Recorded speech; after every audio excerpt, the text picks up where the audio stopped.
Okay, so everyone's talking about it, right? Russia and NATO. Mm. It feels like every day the headlines get a little more intense. And I think a lot of us are sitting here wondering, like, could this actually, I don't know, escalate into something much bigger, like even World War III? It's a pretty heavy question to think about. Yeah, it's definitely a question that's on a lot of people's minds these days, and I think understandably so. I mean, the situation is definitely very complex, and there are a lot of moving parts. Exactly. And that's kind of why we wanted to do this deep dive, to really Mm. kind of break it down. We've been doing a ton of research, pulling together material from all kinds of sources to try to figure out, well, like, how do we even get here? Where did all this tension between Russia and NATO even begin? And then, the war in Ukraine, things have gotten so much more complicated. Okay. Oh, absolutely. Like the Ukraine war has just thrown gasoline on the fire, so to speak. And yeah, we're going to look at that in detail too. Like, how has that conflict actually changed the relationship between Russia and NATO? What are the real risks of this escalating into a direct confrontation between them? And then, like, the big question, what are the chances of this turning into something like a global conflict? Yeah, like, is World War III actually a possibility here? I mean, nobody wants to think about that. But it feels like we can't just ignore it either. Hmm. And, it's not just about Russia and NATO either, right? I mean, what about China? Where do they fit into all of this? Exactly. China's a major player on the world stage, and they have a lot at stake here, too. So, yeah, we're going to look at their role as well and how other countries are navigating this whole situation. And, what are the potential scenarios for the future? Is there a path to peace here, or is this just going to keep escalating? Okay, so a lot to cover. Let's get started with, kind of the history here. Like, how did we end up at this point with so much tension between Russia and NATO? Well, to understand that, I think we really need to go back to the end of the Cold War, the collapse of the Soviet Union in 1991. That was a massive turning point in history. And one of the big consequences of that was the eastward expansion of NATO. Okay, so remind me. NATO was originally formed to counter the Soviet Union, right? So when the Soviet Union was gone, Yeah. why did NATO decide to expand eastward? Right. So after the Soviet Union collapsed, you had all these former Soviet republics suddenly becoming independent countries, many of them in Eastern Europe. And a lot of these countries, they had, some pretty bad memories of being under Soviet control, and they were really looking for security guarantees. They wanted to make sure that Russia wouldn't try to exert its influence over them again. So they saw joining NATO as kind of a way to protect themselves, to have the backing of a powerful military alliance. Okay, that makes sense. But how did Russia feel about all of this? Well, from Russia's perspective, they saw NATO expansion as a direct threat to their security interests. They felt like they were being encircled by a hostile military alliance, and they argued that the West had promised them that NATO wouldn't expand eastward after the Cold War. Although there's a lot of debate about whether those promises were actually made or, what the specific context of those discussions were. So basically, a big difference in perspective. NATO's seeing this as expanding to protect new democracies, and Russia viewing it as an encroachment on their sphere of influence. Exactly. And that clash in perspectives has really been at the heart of the tensions between Russia and NATO ever since. Okay, so it wasn't just this gradual expansion that was causing problems, right? Yeah. Weren't there specific events that really kind of turned up the heat? Oh, yeah, absolutely. There were a number of key events that really exacerbated these tensions. So, for example, the 1999 NATO launched airstrikes against Serbia during the Kosovo War. Now, Serbia has close historical and cultural ties to Russia, and Russia saw NATO's intervention in Kosovo as a blatant disregard for their interests and as further evidence that NATO was operating right on their doorstep. And then, throughout the 2000s, we saw a bunch more Eastern European countries joining NATO. Countries like Estonia, Latvia, Lithuania, Romania, Bulgaria. And each time this happened, it was met with, increasingly angry responses from Russia. Yeah, they viewed it as a broken promise, as a direct threat. Then in 2014, Russia annexed Crimea from Ukraine after a pro-Western government came to power in Ukraine. And this was a huge turning point because it showed that Russia was willing to use military force to protect what it saw as its vital interests in its near abroad. And then, of course, in the years leading up to the 2022 invasion, you had NATO increasing its military support for Ukraine, providing them with training and weapons and conducting joint military exercises. And that this just further convinced Russia that Ukraine was being pulled into NATO's orbit and that they needed to act to prevent that from happening. Yeah, they saw it as a red line. And all of this led us to February 24th, 2022, when Russia launched a full-scale invasion of Ukraine. So pretty clear escalation there. And how did this invasion specifically change the relationship between Russia and NATO? Oh, it was a game changer. I mean, first of all, the scale of the invasion shocked a lot of people. I mean, they really thought that Russia was going to try to take the whole country.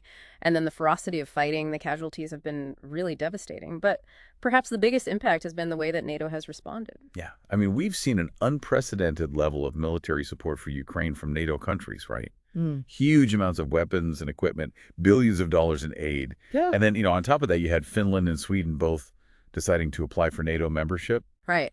Two countries that had been neutral for decades suddenly deciding to join NATO. That's a huge deal, and it shows just how much the security landscape in Europe has shifted as a result of this war. And, NATO has also increased its troop presence in Eastern Europe, deployed more troops and equipment to countries like Poland and the Baltic states, basically beefing up its defenses along its border with Russia. So NATO has basically become more unified and more focused on Russia as a threat than it's been in decades. Absolutely. And Russia has responded to this by, further strengthening its ties with countries like China and Iran and Belarus, basically trying to build up its own alliances to counter NATO. And they've also continued to make veiled threats about the potential use of nuclear weapons, which is obviously extremely concerning. Yeah, incredibly worrying stuff. So, we've talked about how the war in Ukraine has kind of raised the stakes in this conflict. But what are the specific scenarios that could actually lead to a direct military confrontation between NATO and Russia? Right. So there are a few potential flashpoints that we need to be really concerned about. So, for example, one scenario is that Russia could accidentally attack a NATO member state. Like, let's say a Russian missile goes off course, or there's some kind of miscalculation during a military exercise, and it ends up hitting a target in Poland or Romania or one of the Baltic states. I mean, that almost happened in November of 2022, right? Yeah. When a missile landed in Poland and everyone initially thought it was a Russian missile. Exactly. And that incident just showed how easily things could spiral out of control. It turned out to be a Ukrainian air defense missile, but for a few hours there, it really looked like we might be on the brink of a much wider war. And, if Russia were to intentionally attack a NATO member, that would obviously be a huge escalation. Because under Article 5 of the NATO treaty, an attack on one member is considered an attack on all of them. So that would trigger a collective military response from the entire alliance. Right, that's like the core principle of NATO, right? Yeah. Collective defense. So basically, if Russia attacks one NATO country, they're attacking all of them. Exactly. And that's why that scenario is so dangerous. Because it would automatically draw the entire alliance into a war with Russia. And then another scenario that people are worried about is the possibility of NATO getting directly involved in the fighting in Ukraine. You mean like sending in NATO troops to fight alongside Ukrainian forces? Exactly. Now, so far, NATO has been very careful to avoid doing that because they don't want to provoke a direct confrontation with Russia. But there is a fear that if Ukraine starts losing badly, or if Russia starts using even more brutal tactics, NATO might feel pressured to intervene more directly. And that would be a very dangerous escalation. Yeah. I mean, it's hard to see how Russia wouldn't view that as a declaration of war. Exactly.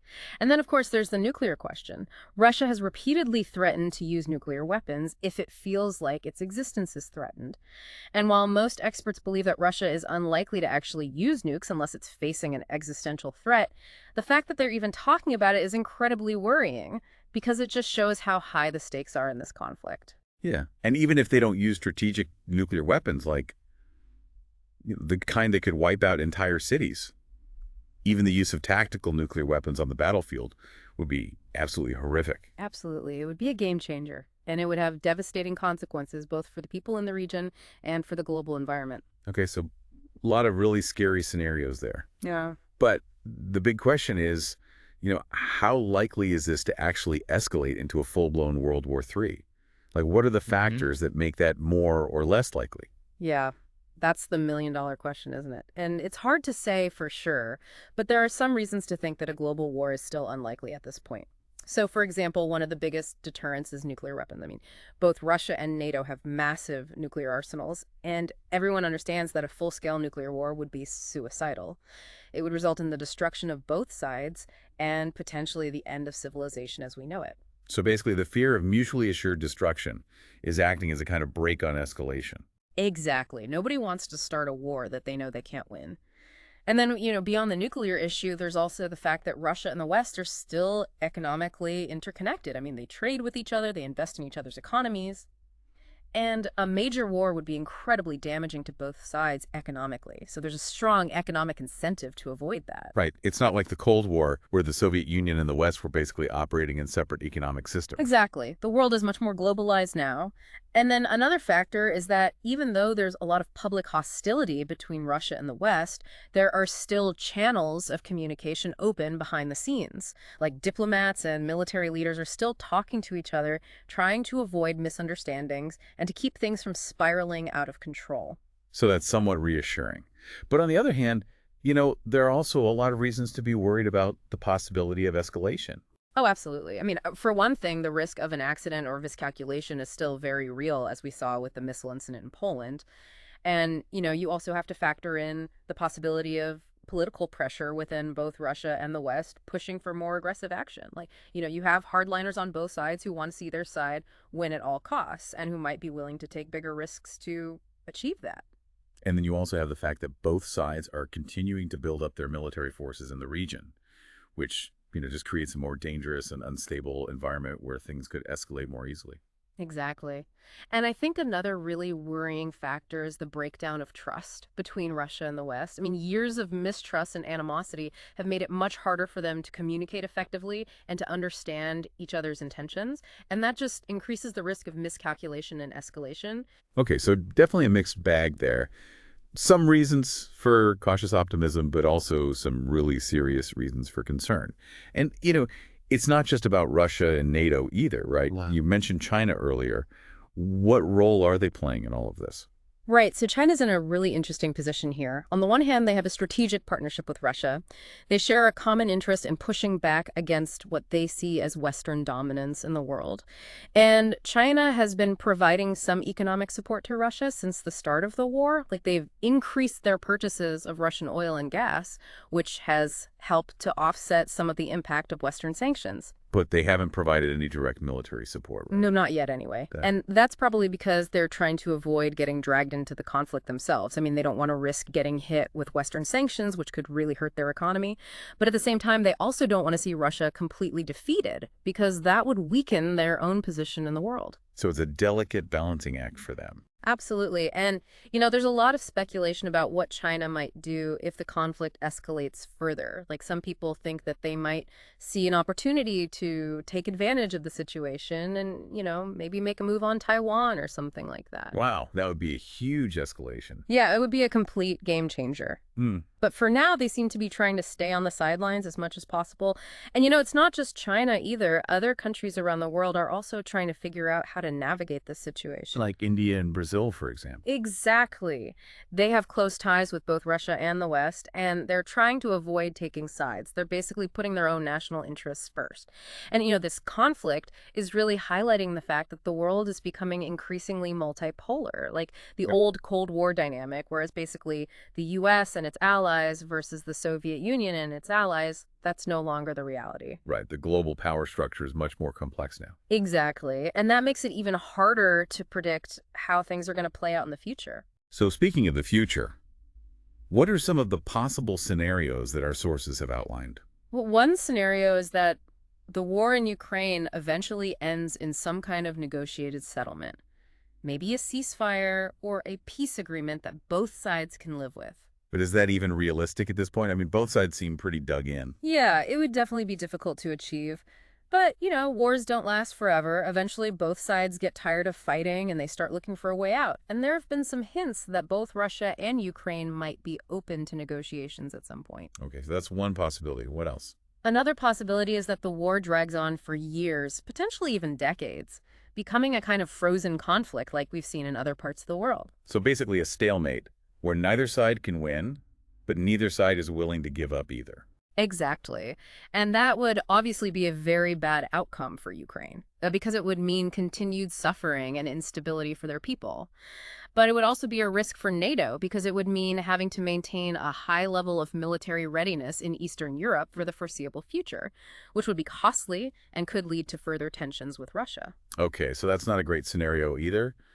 And then I guess the worst case scenario is that the conflict escalates into a wider war. Yeah, that's the nightmare scenario. And it's not impossible. I mean, if Russia were to attack a NATO country, or if NATO were to get directly involved in the fighting in Ukraine, that could easily trigger a much broader conflict. And once that happens, it's very hard to predict how things would unfold. I mean, it could quickly escalate into a full-blown nuclear war, which would obviously be catastrophic for everyone. So basically, the future is still very uncertain. It could go in any number of directions. Exactly. And the decisions that leaders make in the coming months and years are going to be crucial in determining which path we end up on. Okay, so that's a lot to take in. But I think it's really important for people to understand the complexities of this situation. Because, it's easy to get caught up in the headlines and the rhetoric and to start thinking about this in very simplistic terms. But the reality is that this is an incredibly complex issue with no easy answers. Absolutely. And I think the most important thing for people to remember is that there are real human lives at stake here. Hmm. I mean, millions of people in Ukraine have already been affected by this war, and many have lost their homes, their livelihoods, and their loved ones. And the potential consequences of a wider conflict are almost unimaginable. Okay, so as we wrap up this deep dive, I want to leave our listeners with a question to think about. Given everything we've discussed today, Yeah. what do you think is the single biggest risk factor for further escalation in this conflict? And what steps do you think could be taken to try to de-escalate the situation and move towards a more peaceful future? Let us know your thoughts in the comments. Thanks for listening.